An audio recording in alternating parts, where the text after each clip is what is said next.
রাতের আধারে করে বেড়ায় চাঁদাবাজি। বরিশাল নগরের বিভিন্ন স্থানে দাঁড়িয়ে আটকে দেয় মাছের গাড়ি এবং সেই সকল গাড়ি থেকে চাঁদা উত্তোলন করেন তারা। মাছ বহনকারী সেই সকল গাড়িকে নানাবিধ ভয়ভীতি দেখান তারা। অতঃপর সাংবাদিক নামে বানানো ভুয়ো কার্ড দেখিয়ে আদায় করেন চাঁদা। গতকাল রাতে নগর রূপতলী এলাকাতে ঘটে এমনই এক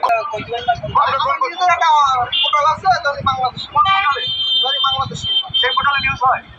আসলে বাংলাদেশ পোর্টালে যে বাংলাদেশ সংবাদ সেই পোর্টাল নিয়ে এসে আপনি মাছের গাড়ি ধরতে পারেন।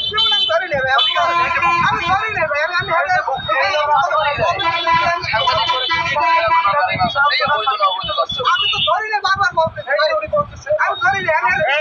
সত্য কথা কাও, আমি তো বলছি সত্যি কথা। মোটরসাইকেল থাকলে সমস্যা হয়, এই জন্য ভাই আপনি আমার বাংলা প্রশ্ন বুঝেন না।